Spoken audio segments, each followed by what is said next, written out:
Seja muito bem-vindo aqui ao primeiro canal de teologia da Igreja Presbiteriana Ebenezer, em Uberlândia. Aqui é um espaço que foi preparado pela gente para que você possa ter uma discussão teológica de qualidade, mas principalmente uma discussão teológica que seja relevante para a sua vida, que seja impactante. Aqui não é um espaço de grandes discussões acadêmicas, aqui é um espaço de discussão de uma teologia pastoral, uma teologia que faça sentido para a sua vida. Eu sou o pastor Vitor Laguardia, pastor aqui da Igreja Presbiteriana Ebenezer, em Uberlândia. É isso aí, pessoal. A gente está aqui para discutir de forma leve e informal alguns temas que a gente acaba achando espinhoso e, por vezes, às vezes a gente não tem oportunidade de discutir isso dentro da igreja. A gente está aqui realmente para ser relevante de forma prática para a vida dos cristãos aí, de quem está buscando aí respostas sobre algumas perguntas que por muitas vezes a gente não encontra, né? Hoje a gente vai falar um pouquinho em referência ao Setembro Amarelo. A gente está gravando isso no último dia de setembro, né? Acredito que não deva ir ao ar em setembro ainda, mas em referência ao mês, a gente queria começar essa conversa explorando um pouco de por que Setembro Amarelo, né, pastor? Eu queria que você contasse um pouquinho pra gente dessa origem.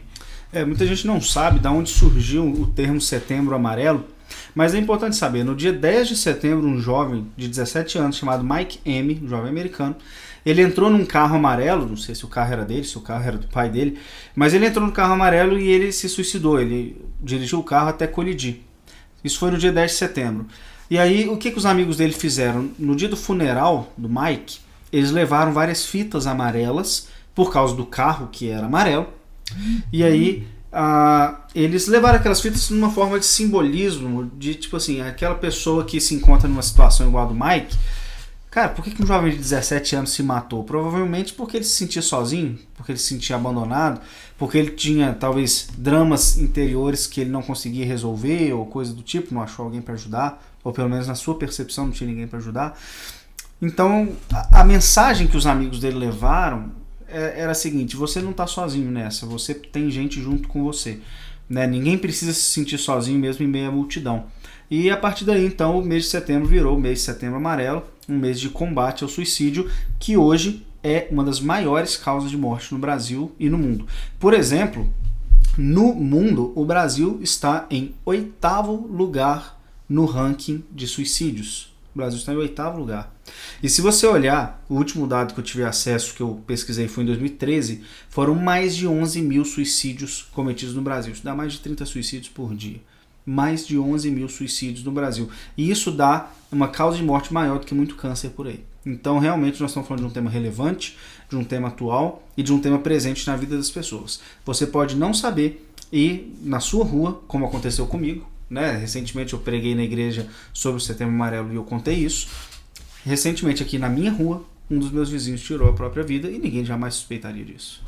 E a gente sempre é levado a pensar um pouquinho sobre depressão.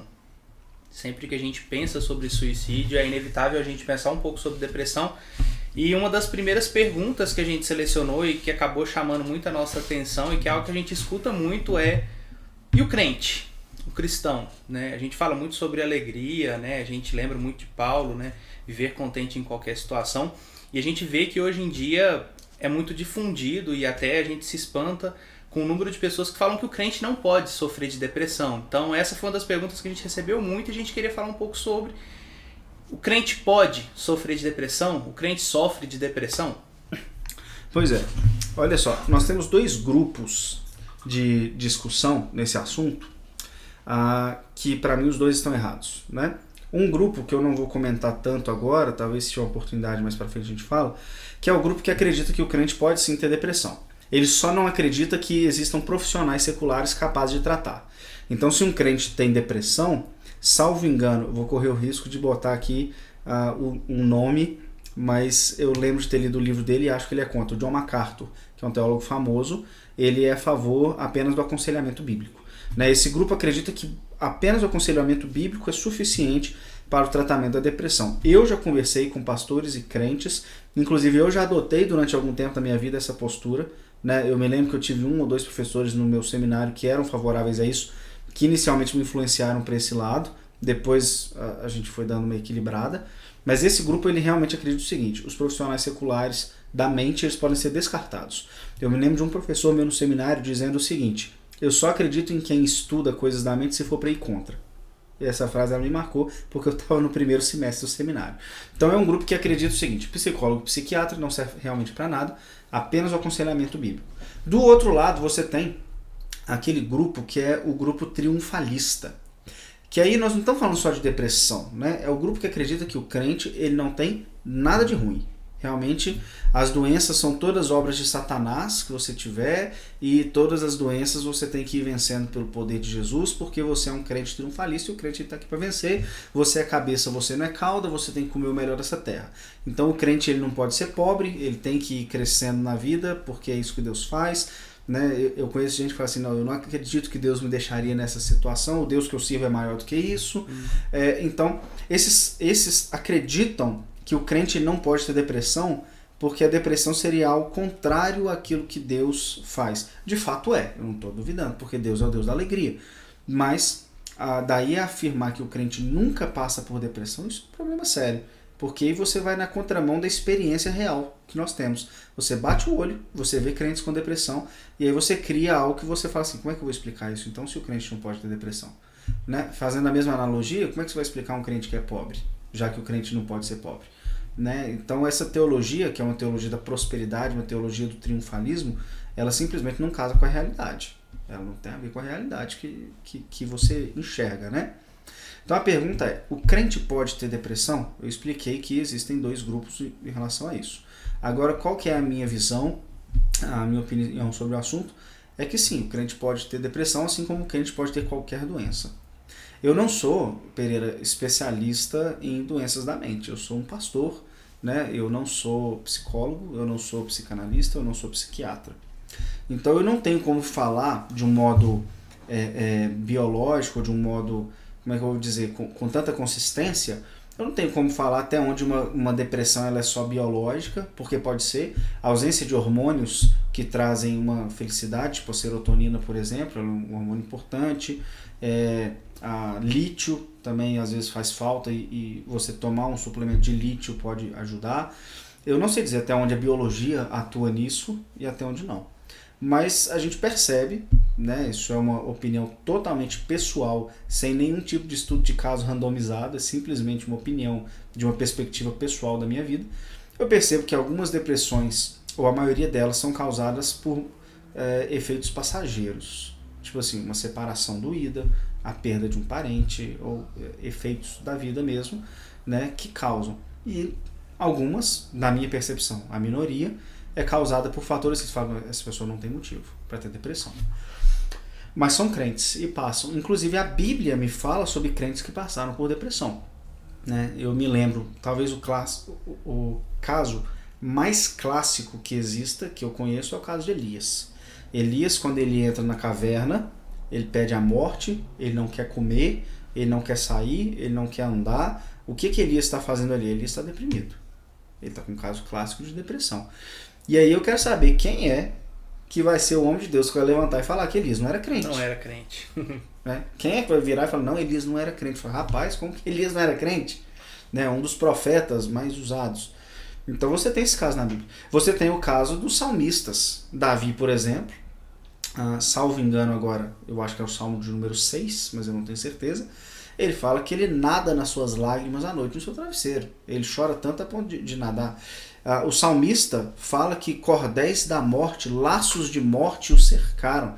Cara, que sentimento é esse de falar de laços de morte me cercando? Isso é inimaginável. É um sentimento de uma tristeza profunda, de uma angústia profunda. E isso, para mim, são personagens bíblicos que tiveram quadros claros de depressão. Às vezes a dificuldade é concatenar isso, né? A gente ler e entender que aquilo ali era uma depressão, um quadro de depressão. Quando se fala, né, angústia profunda, e a gente às vezes não consegue entender. Era uma depressão, era um quadro. Você está numa época em que não existia depressão. A ciência não havia definido uma doença chamada depressão. Olha só um quadro interessante que eu estou lembrando agora. Jesus, quando ele chama os seus discípulos para orar, e ele se afasta e fala assim: fica orando que eu vou aqui também orar. E aí Jesus volta. Lucas é o único que relata dessa forma. Ele fala assim: os discípulos estavam dormindo. Isso aí todo mundo sabe. Mas Lucas relata que eles estavam dormindo de tristeza. Olha que coisa interessante. Eu não estou dizendo que aqueles discípulos estavam com depressão. mas eles estavam vivendo um drama imenso ali. Desde que Jesus começa a subir para Jerusalém, né, Lucas capítulo 9, tem uma série de eventos que vão acontecendo que Jesus vai relatando sobre questões muito dramáticas. O clima vai ficando muito pesado, até o momento que eles dormem de tristeza. Ou seja, talvez uma ausência de esperança total e que eles falam, não quero fazer mais nada, eu quero só dormir. Lucas relata dessa forma. Eles estavam dormindo de tristeza. Então é uma depressão? Bom, não sei. A Bíblia não tem categorias de depressão simplesmente porque não existia depressão, né? Mas sim, acho que o crente pode ser acometido porque é uma doença como qualquer outra, cara. É uma doença como qualquer outra. É uma doença que pode surgir.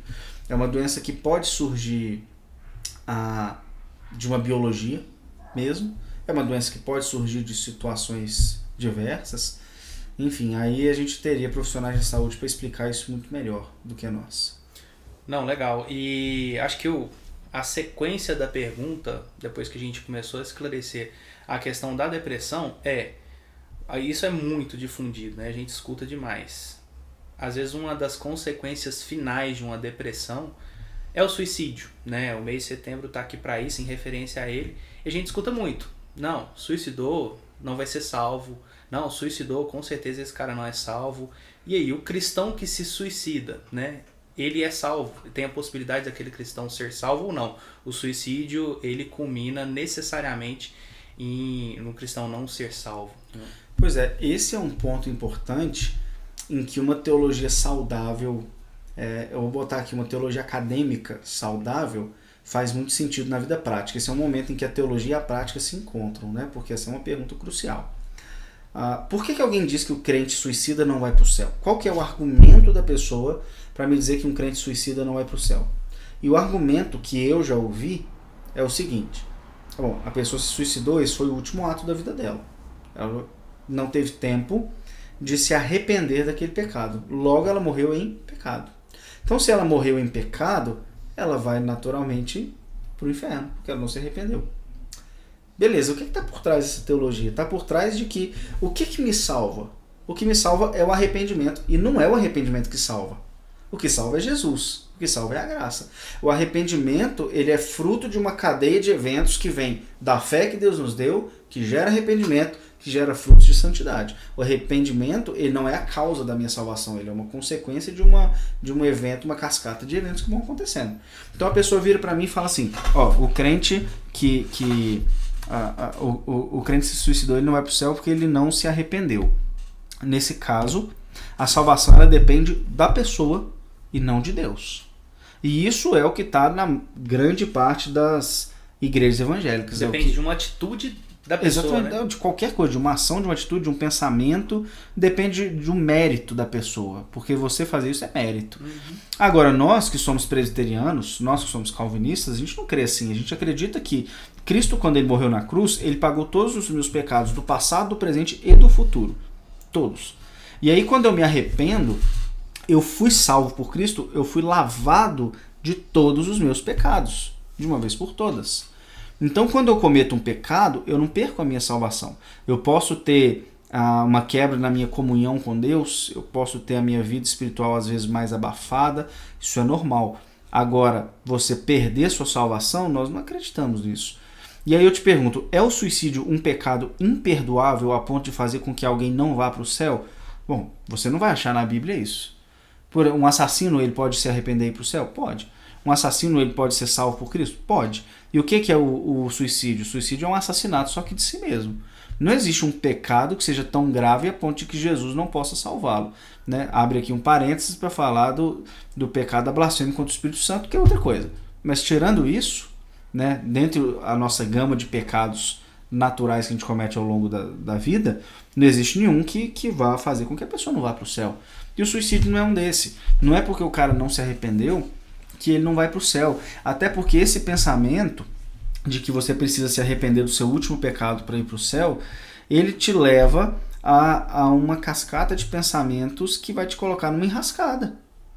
Porque pensa comigo, imagina só, morreu um parente seu, que você gostava muito, e você sabia que ele era crente. Só que ele morreu infartando, sei lá, quando chegava do trabalho. Chegou do trabalho, jantou, deitou na cama e infartou. Eu te pergunto, o que passou na mente dele quando ele jantou? Às vezes ele jantou, ele chegou do dia de trabalho, ele chegou assim, nervoso com o chefe dele, ele estava gritando dentro da cabeça dele, ele estava nervoso, ele pecou pela ira, uma ira excessiva. Ou às vezes no trajeto ele veio, viu uma moça bonita e quebrou aí o 7º mandamento. Você não sabe o que aconteceu na cabeça dele. E aí, peraí, ele infartou antes de ter tempo de se arrepender desse pecado? E agora? Se você for por essa linha de pensamento, você nunca vai pisar num velório e falar assim, ó, fulano está com Cristo no céu. Você nunca vai poder dizer isso. Porque você nunca vai ter certeza de qual foi o último pensamento, a última atitude da pessoa. Então, quando você joga naquele sistema lógico chamado reduzir ao absurdo, né? Esse é uma redução ao absurdo, você vê que realmente não faz sentido esse pensamento de que um suicida não pode ir para o céu. Porque senão, você jamais vai poder confortar uma família dizendo que o parente que morreu ali foi para o céu, se ele for cristão. Você nunca vai saber o que o cara fez no último segundo da vida dele. Não, excelente, muito bom. Acho que a ideia era essa, e assim, a gente está encerrando agora o nosso primeiro Vamos Fazer um Podcast. E se vocês tiverem sugestões para próximos temas, fiquem à vontade, como o pastor disse, acessem o Instagram, nos chamem, mandem as perguntas. A gente está aqui para isso, para ter uma conversa mesmo, um diálogo e ajudar as pessoas. Se você conhece alguém que precisa escutar um pouquinho mais sobre isso, encaminhe um vídeo e assim, façam sugestões de temas. Nós estamos aqui, o propósito do nosso podcast é justamente esse, tá, pessoal? Então, muito obrigado para quem ficou até agora conosco aí e até o nosso Vamos Fazer um Podcast. Você vai encontrar aqui na descrição da bio o nosso Instagram, você pode entrar lá no direct, pode mandar uma mensagem pra gente. Se tiver caixinha aberta, pode mandar que a gente quer saber quais são as dúvidas e quais são as questões teológicas que fazem sentido para você e que a gente possa trazer uma luz olhando para a palavra de Deus. Antes de terminar, no próximo mês, que quando vocês virem será o mês presente, em outubro, a gente já preparou algumas questões em referência à reforma, né? Então a gente vai tratar alguns temas aqui bem importantes, bem básicos mesmo, para a gente conseguir difundir e explicar um pouquinho mais sobre a reforma em homenagem ao mês de outubro, tá? Então provavelmente quando vocês virem esse vídeo já vai estar próximo do próximo vídeo sobre a reforma. É isso, pessoal. É informal e a gente tem um pastor tossindo no nosso Vamos Fazer um Podcast. Eu fui segurando. Corta.